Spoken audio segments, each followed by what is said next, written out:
लखनऊ से इस वक्त बड़ी खबर, जहां निकाय चुनाव से पहले कांग्रेस को बड़ा झटका लगा है और कांग्रेस के महानगर अध्यक्ष बीजेपी में शामिल हो गए।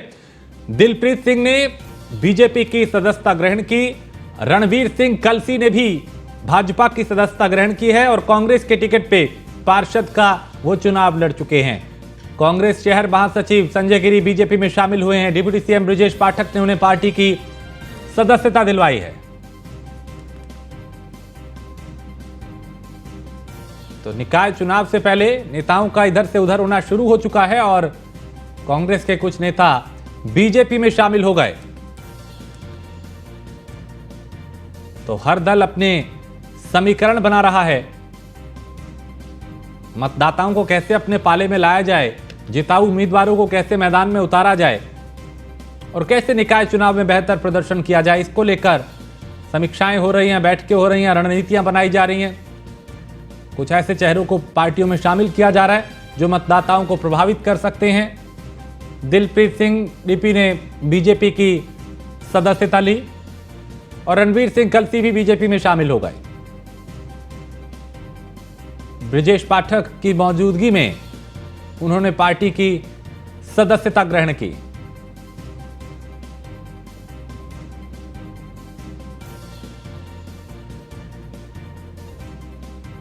तो डिप्टी सीएम ब्रजेश पाठक ने इन्हें पार्टी की सदस्यता दिलवाई। कांग्रेस के कई नेताओं ने बीजेपी का दामन थाम लिया। निकाय चुनाव से पहले कांग्रेस को एक ही झटका है।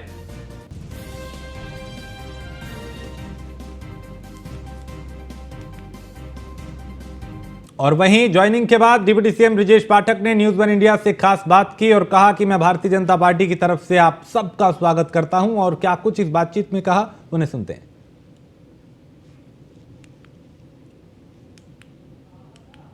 तमाम समाजवादी और कांग्रेस के जो पार्टी के प्रत्याशी हैं वो यहाँ पे ज्वाइन किया। हमारे साथ बात करने मौजूद है ब्रजेश पाठक जी। सर, क्या क्या कितनी बड़ी ज्वाइनिंग देखते हैं? आज कांग्रेस पार्टी को छोड़ करके सरदार दिलप्रीत सिंह जी ने भारतीय जनता पार्टी की सदस्यता ग्रहण की है। मैं स्वागत करता हूं। हजारों साथियों के साथ ज्वाइन किए हैं। कांग्रेस पार्टी के बड़े नेता थे।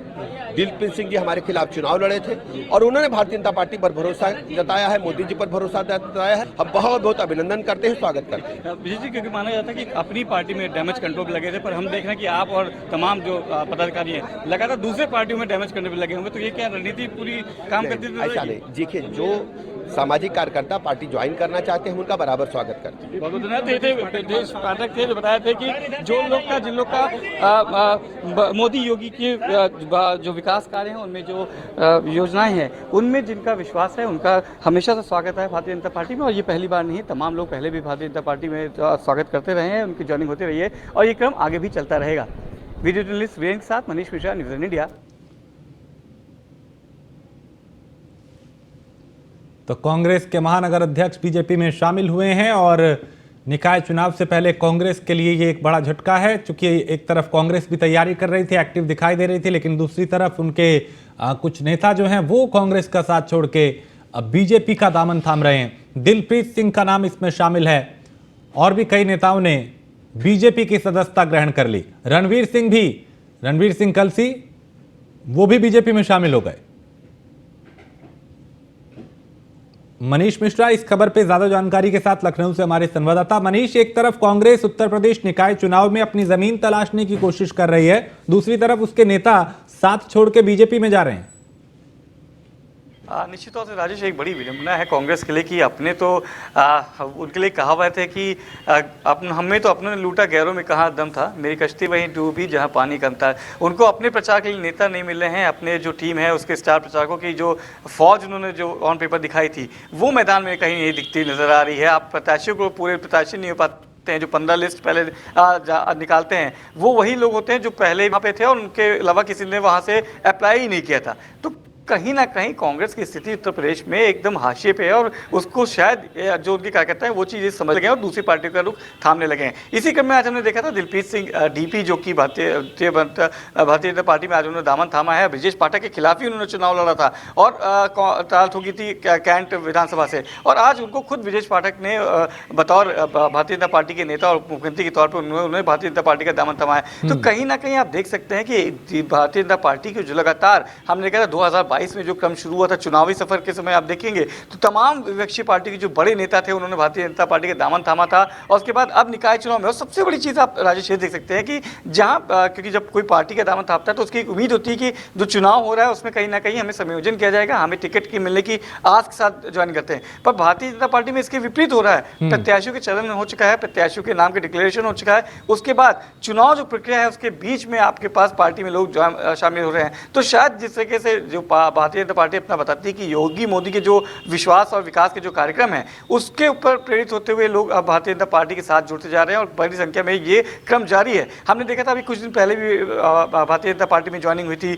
केशव प्रसाद मौर्य ने भी नंदी के खिलाफ रईस चंद्र शुक्ला को ज्वाइन किया था, उस पर लेकर बड़ा विवाद भी हुआ था। तो उसी क्रम में कहीं ना कहीं देख रहे हैं जो ज्वाइनिंग है वो लगातार होती जा रही है भारतीय जनता पार्टी में। पर राजेश एक बात और ध्यान रखने वाली चीज़ भी है कि जिस तरीके से तमाम राजनीतिक पार्टियों के जो लोग हैं वो भारतीय जनता पार्टी में आ रहे हैं, पर कहीं ना कहीं भारतीय जनता पार्टी में भी जिस तरीके से अभी 2 दिन पहले देखा था प्रदेश अध्यक्ष ने एक बैठक बुलाई थी जिसमें विधायक और सांसदों को डैमेज कंट्रोल के लिए बोला गया है। तो कहीं ना कहीं ये रणनीति कितनी कारगर होगी ये निकाय चुनाव के साथ साथ 2024 का जो चुनाव होना है उसकी जब तैयारियां होंगी उसमें भी देखने वाली बात होगी। हालांकि कुनबा बढ़ रहा है भारतीय जनता पार्टी का, लोगों को विश्वास बढ़ रहा है और कितनी ताकत के साथ ये आगे बढ़ेगा ये देखने वाला जो चीज होगी ये आने वाले समय ही बता सकता है। राजेश बिल्कुल मनीष, चूंकि चुनाव से पहले जिस तरीके से हम ये हलचल देख रहे हैं, चूंकि बीजेपी पे लोग भरोसा कर रहे हैं, दूसरी पार्टियों के नेता भी बीजेपी की तरफ आ रहे हैं, लेकिन बीजेपी का वो पुराना कार्यकर्ता जो मेहनत कर रहा है, ऐसे में क्या उसकी अवहेलना नहीं होगी? जब नए लोगों को तवज्जो दी जाएगी, बगावत ज्यादा होने की संभावना है, खींचतान ज्यादा होगी।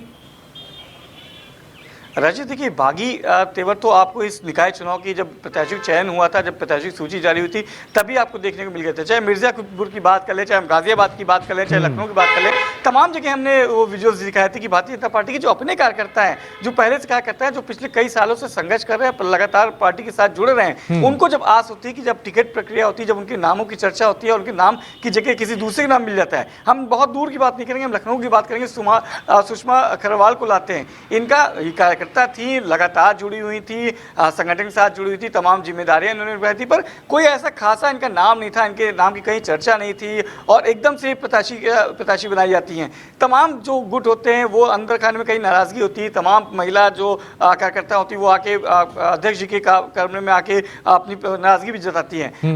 हमने गाजियाबाद में देखा था जिस तरीके से सुनीता दयाल का नाम आता है उसके बाद किस खींचातानी मचती है। मिर्जापुर में हमने नगर पालिका अध्यक्ष के चयन पे देखा था किस तरीके से मनोज जो निवर्तमान अध्यक्ष थे वो अपनी नाराजगी कैसे जाहिर करते हैं। तो निश्चित तौर से एक जरूर ये हो सकता है भारतीय जनता पार्टी के लिए चुनौती हो सकती है, पर इसके लिए भी रणनीति बना रखी है। प्रदेश अध्यक्ष ने एक टीम बनाई है, डेडिकेटेड टीम बनाई है डैमेज कंट्रोल की, जिसमें प्रदेश सरकार के मंत्री हैं, विधायक हैं, सांसद हैं, उनको ये डैमेज कंट्रोल की जिम्मेदारी दी गई कि कैसे भी करके जो बागी हैं उनको मनाया जाए और निकाय चुनाव में संपूर्ण कमल खिला के 2024 में मनीष, आप मेरे साथ बिल्कुल आप मेरे साथ बने रहिए। मनीष, कुछ और खबरों पे भी आपसे जानकारी लेंगे, फिलहाल शुक्रिया। तो अब बीजेपी की तरफ कई दलों के नेता आ रहे हैं और सहारनपुर में समाजवादी पार्टी को बड़ा झटका लगा है। सपा नेता साजिद चौधरी बीएसपी में शामिल हो गए। पश्चिमी यूपी के संयोजक इमरान मसूद ने उन्हें पार्टी की सदस्यता दिलवाई है। सैकड़ों समर्थकों ने बीएसपी का दामन थाम लिया। तो निकाय चुनाव से पहले नेताओं का इधर से उधर होना शुरू हो चुका है। दल बदलने की जो सियासत है, जो राजनीति है, वो शुरू हो चुकी है। कोई कांग्रेस से बीजेपी में जा रहा है, कोई सपा से बीएसपी में जा रहा है और कोई बीएसपी से किसी अन्य दल में जा रहा है। तो समाजवादी पार्टी को सहारनपुर में यह बड़ा झटका लगा है। मनीष, अभी हम बीजेपी की बात कर रहे थे कि कैसे कांग्रेस के नेताओं ने उनका हाथ का साथ छोड़ के बीजेपी का दामन थाम लिया। अब सहारनपुर में सपा को झटका लगा है, सपा के कुछ नेता बीएसपी में शामिल हो गए। निश्चित तौर से देखिए, सहारनपुर में इमरान मसूद ने जो ज्वाइनिंग कराई है, क्योंकि इमरान मसूद खुद अभी कांग्रेस का दामन छोड़ के बहुजन समाज पार्टी के दामन थामा था उन्होंने। आपको याद होगा जिस तरीके से उन्होंने ज्वाइनिंग की थी और 2 बार के समय न मिलने के बाद तीसरी बार बसपा सुप्रीम मायावती के साथ मिलकर इन्होंने बहुजन समाज पार्टी का दामन थामा था। तो कहीं ना कहीं में अपनी पैर दिखाने की होड़ होती है और इमरान मसूद बड़े नेता माने जाते हैं पश्चिमी उत्तर प्रदेश के, तो अपनी ताकत कहीं दिखाने के लिए उन्होंने समाजवादी पार्टी के एक बड़ी झटका दिया है पश्चिमी उत्तर प्रदेश में। और जिस तरीके से हमने देखा था रालोद और समाजवादी पार्टी का गठबंधन चला था पश्चिमी उत्तर प्रदेश में, संदेश दी कोशिश की थी, उस समय निकाय चुनाव ऐलान होता है। हमने देखा था ये चुनाव अगर आप देखेंगे राजेश, तो समाजवादी पार्टी के लिए कुछ अच्छा नहीं जाता नजर आया निकाय चुनाव। अर्चना वर्मा शाहजहांपुर से कैंडिडेट घोषित हुई, कैंडिडेट होती है, बीजेपी की सूची आने वाली होती है, इससे ऐन वक्त पहले दामन थापती हैं भारतीय जनता पार्टी का और टिकट की दावेदारी कर देती हैं। और दूसरी के साथ अभी हमने देखा किस तरीके से इमरान मसूद ने ये ज्वाइनिंग कराई है बहुजन समाज पार्टी में, तो कहीं ना कहीं समाजवादी पार्टी के अंदर खाने की जो रणनीति है वो शायद कारगर नजर नहीं आती है। ये सोशल मीडिया से, ट्विटर से, प्रेस कॉन्फ्रेंस से थोड़ा अर्थ निकलना चाहिए अखिलेश यादव को। शायद ये रणनीति उनको समझ में नहीं आ रही है इस समय भी। अभी भी वो आप देखेंगे तो सोशल मीडिया पे ज्यादा एक्टिव लगते हैं, बाहर ज्यादा आप संपर्क नहीं कर पा रहे। एक जो जिस तरीके की रणनीति बनाई जाती है, जिस तरीके से कई जो कार्यकर्ता होते हैं, जो नेता होते हैं, वो कहे जाते हैं उत्तर प्रदेश की राजधानी में कि मौसम विज्ञानी होते हैं, किस तरह पल्ला भारी है उस तरफ जाने की कोशिश करते हैं। और ये सही मायने में आपको दिखता है कि आप 2022 के चुनाव देखेंगे किस तरह से खलबली मची थी। स्वामी प्रसाद मौर्य हो, तमाम जो बड़े नेता थे उनको आपने देखा था किस तरीके से एकदम से भगदड़ मची थी। 3 से 4 दिन ऐसा लग रहा था कि शायद भारतीय जनता पार्टी की जो बड़े कैबिनेट मिनिस्टर्स हैं जो दूसरी पार्टी के हैं वो चल जाएंगे। तमाम तरह के रूमर्स लगे थे कि कई बड़े और नेता जा सकते हैं, पर कहीं ना कहीं ये मौसम वैज्ञानिक का होते हैं, मौसम का अनुमान लगाते हैं। कई बार का अनुमान ठीक रहता है, कई बार पूर्ण अनुमान गलत हो जाता है। पर चुनावी समर है और चुनावी समर में अब जो शुरुआत हुई राजेश 2023 से, ये अभी आप आगे बढ़ेंगे तो यही मौसम रहेगा, अप्रैल मई का मौसम रहेगा 2024 में। ऐसे कई दल बदल नेता, कई आपको बड़ी घटनाएं आपको बहुत शुक्रिया मनीष इस तमाम जानकारी के लिए। तो समाजवादी पार्टी को कहीं झटका लग रहा है, कहीं पे कांग्रेस को।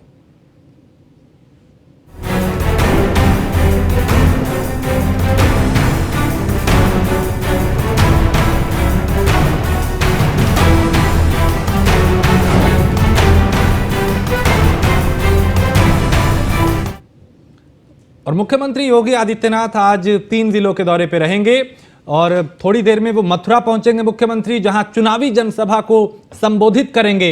आगरा और फिरोजाबाद भी जाएंगे मुख्यमंत्री योगी आदित्यनाथ, जहां पार्टी पदाधिकारियों के साथ वो बैठक करेंगे। कई अन्य कार्यक्रम में भी वो शामिल होंगे। निकाय चुनाव को लेकर मुख्यमंत्री योगी आदित्यनाथ भी पूरी तरह से एक्टिव हैं और यहां पे वो अलग अलग जिलों का दौरा कर रहे हैं, समीक्षाएं कर रहे हैं, रणनीति बना रहे हैं, मंथन कर रहे हैं कि कैसे पार्टी बेहतर प्रदर्शन करे। और खुद निकाय के रण में वो एक्टिव दिखाई दे रहे हैं। चुनाव कोई भी हो, चाहे विधानसभा चुनाव हो, लोकसभा चुनाव हो, निकाय चुनाव हो, हर चुनाव को योगी आदित्यनाथ पूरी गंभीरता के साथ लेते हैं और खुद चुनावी मैदान में नजर आते हैं। आज 3 जिलों के दौरे पे मुख्यमंत्री योगी आदित्यनाथ रहेंगे। तो सीएम योगी आदित्यनाथ आज 3 जिलों के दौरे पे हैं और इस दौरान चुनावी सभा को संबोधित करेंगे। कार्यकर्ताओं, पदाधिकारियों, नेताओं से मुलाकात करेंगे, मंथन करेंगे, रणनीति बनाएंगे। थोड़ी देर में वो मथुरा पहुंचेंगे, उसके बाद आगरा भी वो जाएंगे।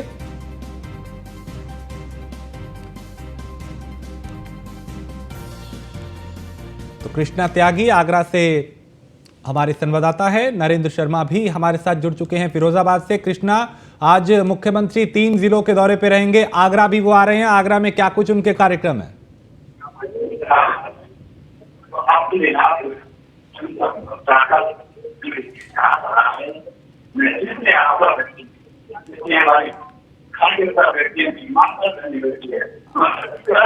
अभी आवाज कृष्णा आपकी आवाज ठीक से नहीं आ रही, आवाज आपकी ठीक से नहीं आ रही। और नरेंद्र भी हमारे साथ हैं। नरेंद्र, आपको मेरी आवाज मिल रही है? बताएं किस तरह की वहां पे तैयारियां मुख्यमंत्री योगी आदित्यनाथ आज यहां आ रहे हैं।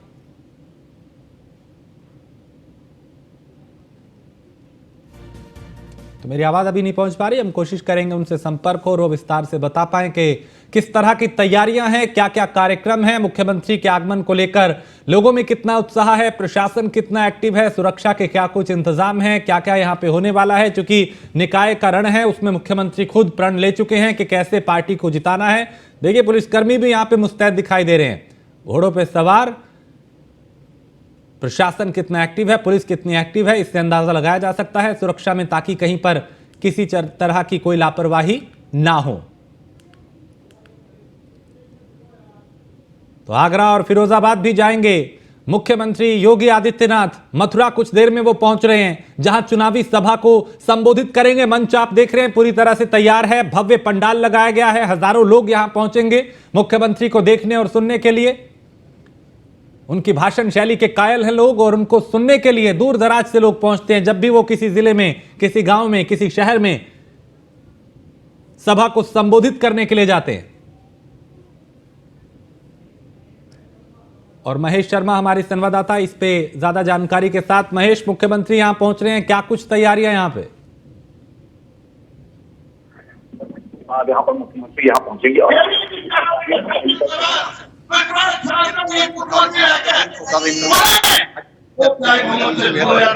पर बच्चे प्रत्याशी जनसभा को यहाँ पर संबोधित करेंगे। हम अपने सहयोगी से कहेंगे, वो दिखाना चाहेंगे यहाँ पर जनसभा चारों तरफ भीड़ है। यहाँ पर जो लोग मौजूद हैं ज्यादा से ज्यादा तादाद में यहाँ पर लोग पहुंच रहे हैं और इसके साथ साथ सुरक्षा की यहाँ पर पूरे सुरक्षा की की गए हैं। करते करते तक ये मंच है, इस मंच पर इस समय को संबोधित कर रहे हैं। इस समय विधायक है, सामाजिक विधायक पार्टी का विधायक मौजूद और लोगों को मंच पर मौजूद सभी लोगों को के आने लड़ाई करते हैं। महेश, अगर संभव हो तो आसपास की तस्वीरें दिखाएं, वहां पे किस तरह से पंडाल है, कैसे सुरक्षा के इंतजाम है, अगर संभव हो तो आप तस्वीरें दिखा पाए तो। हम चाहेंगे कि यहाँ पर जो लोग मौजूद है, देखिए सुरक्षा के इंतजाम के बारे में बात की है। यहाँ पर छत पर पुलिस मौजूद है, क्योंकि आप चारों तरफ देख सकते हैं पुलिस भी दिखाई पड़ रही है। उसके साथ साथ यहाँ पर जो बहुत है मुख्यमंत्री को मिलने के लिए वो लोग भी यहाँ पर अधिक से अधिक संख्या में पहुंच रहे हैं। तो यहाँ पर मेयर पद का चुनाव है, साथ साथ में यहाँ जो सांसद है व्यवस्था की यहाँ पर मौजूद है। इसके अलावा नगर पंचायत की जो संख्या में सभी लोग मौजूद है। मुख्यमंत्री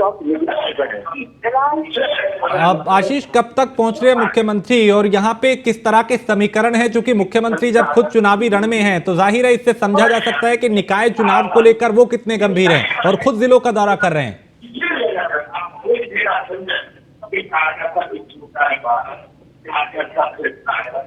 तो महेश, तक मेरी आवाज नहीं पहुंच रही, कुछ दिक्कत है क्योंकि वहां पे अब भाषणबाजी हो रही है, वहां पे सभाएं जो है संबोधित किया जा रहा है और उसी शोर में कहीं ना कहीं थोड़ा सा दिक्कत आ रही है। तो देखिए तस्वीरें इस वक्त हमने आपको दिखाई कि कैसे मंच तैयार है, सुरक्षाकर्मी अलर्ट हैं, पुलिसकर्मी अलर्ट हैं यहाँ पे और कुछ ही देर में मुख्यमंत्री यहाँ पहुंचेंगे। मंच सज चुका है, इसी मंच से वो संबोधित करेंगे और जाहिर है उनके संबोधन में सरकार की उपलब्धियों का जिक्र होगा, विपक्ष पे वार होगा और वो बताएंगे कि कैसे उत्तर प्रदेश बदला है केंद्र और राज्य की तालमेल के साथ। और उनकी कोशिश होगी कि डबल इंजन का जो जिक्र वो कर रहे थे अब ट्रिपल इंजन का वो जिक्र करें। और निकाय चुनाव को लेकर अखिलेश यादव भी एक्टिव है। कल से निकाय को लेकर अखिलेश यादव का दौरा शुरू हो सकता है। निकाय चुनाव को लेकर कुछ जिलों का दौरा करेंगे अखिलेश यादव। लखनऊ में चुनाव प्रचार वो कर सकते हैं और लखनऊ निकाय चुनाव प्रभारी अरविंद सिंह गोप ने सपा प्रमुख से समय मांगा है। तो एक तरफ मुख्यमंत्री योगी आदित्यनाथ हैं जो खुद सभाएं करते हुए, सम्मेलन करते हुए, समीक्षाएं करते हुए नजर आते हैं, दूसरी तरफ अखिलेश यादव हैं जो अभी उतने एक्टिव नहीं दिखाई दे रहे जितना योगी आदित्यनाथ दिखाई दे रहे हैं। लेकिन अब संभावना ये कि वो भी चुनाव में एक्टिव होने की पूरी तैयारी कर चुके हैं, कुछ जिलों का वो दौरा कर सकते हैं। और कैबिनेट मंत्री नंदगोपाल नंदी का हापुड़ दौरा है, जहां चंदोसी संभल में वो जनसंपर्क के बाद हापुड़ पहुंचेंगे और आज शाम 6 बजे हापुड़ के पिलखुआ पहुंचेंगे नंदगोपाल नंदी। नगर पालिका अध्यक्ष पद के प्रत्याशी विभू बंसल के कार्यालय का उद्घाटन करेंगे। उद्घाटन के बाद जनसंपर्क करेंगे और कोशिश यही कि कैसे मतदाताओं को अपने पाले में लाया जाए।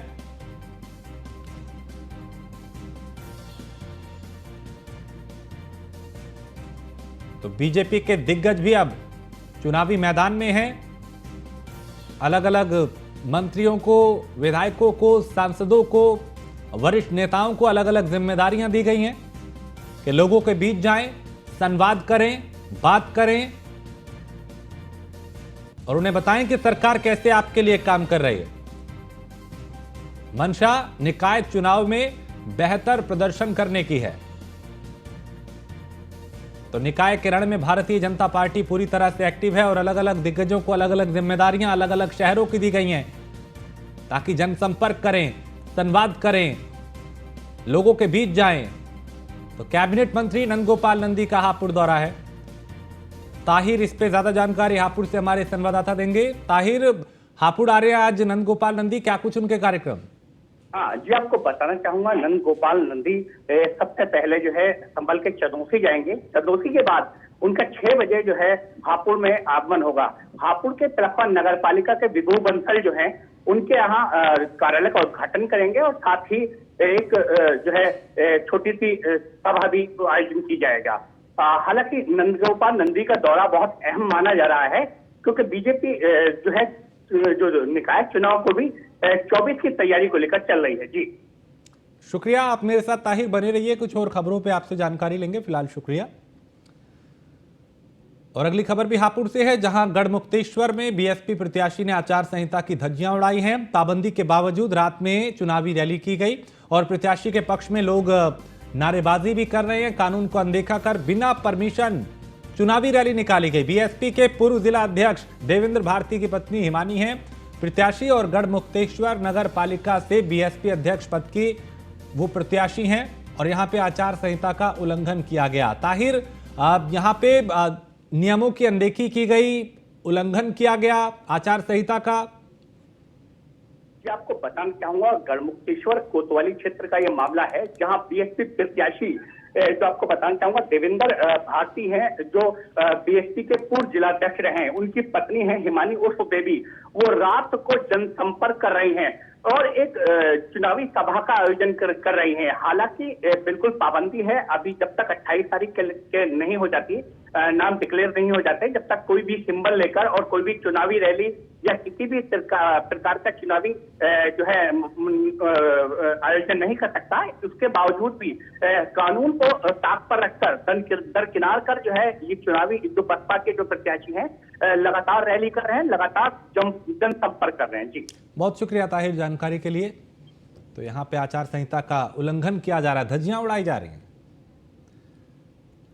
और खबर लखनऊ से है, जहां केजीएमयू के नए कुलपति की तलाश शुरू हो चुकी है और अगस्त में पूरा हो रहा है विपिन पुरी का कार्यकाल।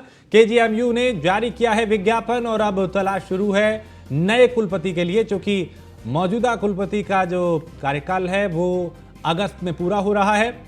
विपिन पुरी हैं इस वक्त कुलपति और केजीएमयू ने अब विज्ञापन जारी किया है। इसमें नए कुलपति के लिए विज्ञापन निकाला गया है।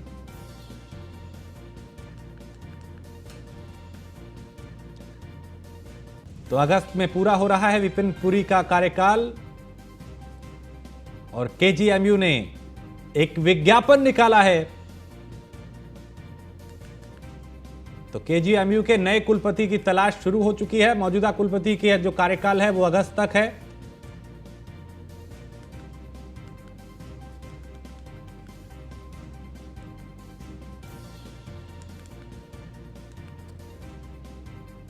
और प्रदेश में नगर निकाय चुनाव का बिगुल बज चुका है। काफी लंबी मैराथन के बाद सभी पार्टियों ने अपने अपने प्रत्याशियों की घोषणा की है। बीजेपी सपा जहां एक तरफ जातीय समीकरण को साधने की कोशिश में लगी है, तो वहीं बीएसपी मुस्लिम वोट बैंक को अपने साथ लाने की कवायद में है। ये रिपोर्ट देखिए। प्रदेश में निकाय चुनाव में 17 नगर निगम महापौर पद पर चुनाव होना है। बीजेपी ने इन 17 सीटों पर जो प्रत्याशी उतारे हैं उनमें सभी जातियों की हिस्सेदारी मिली। वहीं सपा सवर्णों को साधने की कोशिश में दिखाई दी, जबकि बहुजन समाज पार्टी ने निकाय चुनाव में मुस्लिम प्रत्याशियों पर सबसे ज्यादा भरोसा दिखाया। नगर निगम के 17 प्रत्याशियों में 11 मुस्लिम समाज से हैं। ऐसे में बीएसपी प्रत्याशियों के सहारे ही दलित मुस्लिम का नया गठजोड़ तैयार कर रही है। 2017 में नगर निगम के 16 सीटों पर चुनाव हुए थे, जिसमें बीएसपी ने 2 मुस्लिम प्रत्याशी अलीगढ़ और बरेली से उतारे थे। इसमें अलीगढ़ में बीएसपी को जीत भी हासिल हुई थी। वहीं कांग्रेस के प्रवक्ता पंकज तिवारी का कहना है कि निकाय चुनाव में बीएसपी बीजेपी के सहयोगी पार्टी के रूप में चुनाव लड़ रही है, जो बीजेपी को चुनाव में फायदा पहुंचाएगा। चुनाव नहीं लड़ रही है, बसपा भारतीय जनता पार्टी के सहयोगी के रूप में उत्तर प्रदेश के अंदर चुनाव लड़ रही है। इसलिए उसने किसको, जो बीजेपी को फायदा पहुंचाने की कैंडिडेट के स्थिति में होगा, वो बसपा हर काम करेगी जिससे कि बीजेपी को, उसको मालूम है कि शहरी निकाय चुनाव में उसका कुछ नहीं, इसलिए बीजेपी को फायदा पहुंचाने के लिए बीजेपी को सुटेबल कैंडिडेट जो बैठेगा उसको उसने चुनाव लड़ा है। बीएसपी जो फार्मूला 2017 निकाय चुनाव में नहीं अपना पाई थी, उसे 2023 में लागू करने जा रही है। 2017 नगर निगम के महापौर चुनाव में बीएसपी ने सिर्फ 12.5% मुस्लिम प्रत्याशी ही मैदान में उतारे थे। वहीं 2023 में नगर निगम महापौर चुनाव में बीएसपी ने 64% से ज्यादा मुस्लिम प्रत्याशी मैदान में उतारे हैं। अब बीएसपी को इस नए फार्मूले का कितना फायदा मिलेगा, ये तो चुनाव के परिणाम तय करेंगे। पर इस नए फार्मूले से सपा का नुकसान तय माना जा रहा है। साथ ही समाजवादी पार्टी के प्रवक्ता मनोज यादव का कहना है कि बीएसपी सुप्रीमो मायावती मुस्लिम को अपना हितैषी बताने में कभी पीछे नहीं हटती, जबकि मायावती को मुस्लिम से कोई लगाव नहीं है। वहीं बीजेपी के प्रवक्ता ने कहा, इसमें बीजेपी के फायदे या नुकसान की कोई बात नहीं है। ये बात जरूर है कि विपक्ष के पास जातिवाद, धर्मवाद और क्षेत्रवाद के अलावा कोई मुद्दा नहीं है। कि भाजपा को फायदा या नफा नुकसान की कोई बात नहीं है, परंतु ये जरूर है कि विपक्ष के पास जातवाद, धर्मवाद और क्षेत्रवाद के अलावा कोई मुद्दा नहीं है। उनकी बातें भी वही हैं, उनके प्रत्याशियों का चयन भी वही है। भारतीय जनता पार्टी अपने काम पर वोट मांगती है, अपने विकास पर वोट मांगती है, अपने सिद्धांत पर वोट मांगती है और जनता को ये पसंद आ रहा है। 2014 के बाद से राजनीति की धारा और जिस तरह से राजनीति का चलन बदला है, ये नया विश्वास जनता में पैदा हुआ है। जो काम करेगा वो आगे बढ़ेगा और उसी आधार पर बीएसपी की हमेशा से राजनीति यही रही है कि मुस्लिम वोट बैंक को अपनी तरफ करना। लेकिन अब देखना दिलचस्प होगा कि इस बार जो रणनीति बीएसपी ने चली है, उस पर उसे कितने सीट पर जीत मिलती है। उत्तर प्रदेश में निकाय का रण सज चुका है और सभी पार्टियों ने अपने कद्दावर जो प्रत्याशी थे उनको मैदान में उतारा है। अगर भारतीय जनता पार्टी की बात करें तो भारतीय जनता पार्टी ने सभी जातियों को साधते हुए प्रत्याशी उतारे। वहीं दूसरी ओर समाजवादी पार्टी ने एक कार्ड खेला जिसमें सवर्णों को ज्यादा तवज्जो दी। वहीं दूसरी ओर बात करें, बसपा ने तमाम पार्टियों का जो कार्ड था वो निकाला। सबसे ज्यादा मुस्लिमों को टिकट देकर के नगर निगम की सीटों पर कहीं ना कहीं कब्जेदारी की कोशिश बसपा ने की है। अगर बात करें बसपा की तो बसपा ने इस बार 17 नगर निगम की सीटों पर होने वाले मेयर पद के चुनाव के लिए 11 सीटों पर मुस्लिम कैंडिडेट उतारे हैं, जो सीधे तौर पर कहीं ना कहीं सपा का नुकसान करने वाले हैं। क्योंकि समाजवादी पार्टी का लगातार कहना है कि जो मुस्लिम वोट बैंक है उनका एकाधिकार उस पर है, तो ऐसे में बसपा ने एक बड़ा मुस्लिम कार्ड खेला। ये तो सिर्फ बानगी है क्योंकि 2024 का लोकसभा चुनाव आने वाला है और कहीं ना कहीं जो कैंडिडेट निकाय चुनाव में उतारे गए हैं उनके सहारे 2024 लोकसभा की चुनाव की जो राह है सभी पार्टियां आसान करना चाहती हैं। अगर बसपा की बात करें तो बसपा ने 2017 निकाय चुनाव की नगर निगम की जो सीटें थी उसमें 16 सीटों में से मात्र 2 सीटों पर जो है मुस्लिम कैंडिडेट दिए थे, जिसमें बरेली और अलीगढ़ शामिल थे। और अलीगढ़ में जो मुस्लिम कैंडिडेट बसपा के थे उनको जीत भी हासिल हुई थी। ऐसे में कहीं ना कहीं अब बसपा जो है एक बार फिर मुस्लिम कार्ड खेल के कहीं ना कहीं गद्दी हासिल करना चाहती है। वहीं इसका साफ सीधा नुकसान जो है समाजवादी पार्टी को होना माना जा रहा है। न्यूज़ वन इंडिया के लिए लखनऊ से अश्विनी द्विवेदी की रिपोर्ट। और इसी के साथ इस बुलेटिन में फिलहाल इतना ही। आप बने रहिए